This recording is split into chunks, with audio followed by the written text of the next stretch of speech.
ሰላም ጤና ይስጥልኝ የተከበራችሁ ኢቫንጀሊካል ቲቪ ተመልካቾቻችን የሰዓቱ መረጃዎች ይዘላችሁ መተናል። ከመረጃዎቹ ጋር ቤተልሔም ደረጀ ከመላው ስቱዲዮ ባለሙያዎች ጋር በጋራ በመሆን አብረናችሁ ቆይታ የምናደርግ ይሆናል። በኮምቦልቻ የሃይማኖት መሪዎችና የባለድርሻ አካላት የምክክር መድረክ ተጀመረ። ግንቦት 26 ቀን 2018 ዓ.ም የኢትዮጵያ ሃይማኖት ተቋማት ጉባኤ ከኤችዲ ጋር በመተባበር በአማራ ክልል ደቡብ ወሎ ዞን የሚገኙ የተመረጡ የዞኑና የወረዳ የሃይማኖት መሪዎች እንዲሁም የተለያዩ የባለድርሻ አካላት የሚሳተፉበት የሁለት ቀናት የምክክር መድረክ በኮምቦልቻ ከተማ በይፋ ተጀምሯል። ከግንቦት 26 እስከ ግንቦት 27 ቀን 2018 ዓ.ም የሚቆየው ይህ መድረክ በክልሉ ውስጥ የሚገኙ የሃይማኖት መሪዎችና ሌሎች ተዋናዮች በሰላም በአብሮነትና በማህበራዊ ጉዳዮች ዙሪያ ልምድና ሀሳብ የሚለዋወጡበት መድረክ እንደሚሆንም ተገልጿል። የምክክር መድረኩ በይፋ የተከፈተ ሲሆን በቀጣይ ቀናት በመድረኩ የሚካሄዱ ውይይቶችና ክንውኖች በተከታታይ ለህዝብ እንደሚቀርብም ተጠቁመዋል። መረጃው የኢትዮጵያ ሃይማኖት ተቋማት ጉባኤ የህዝብ ግንኙነትና ሚዲያ አገልግሎት ክፍል ነው።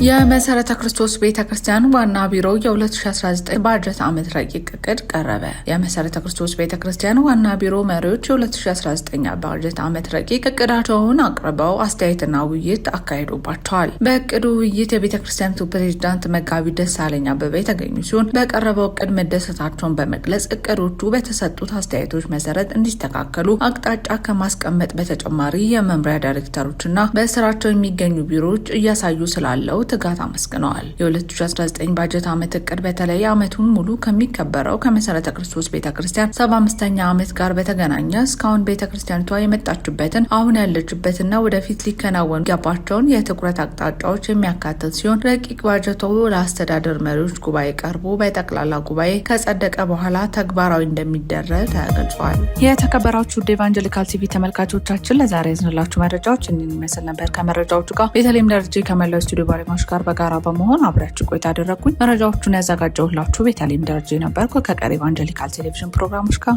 መልካም ቆይታ።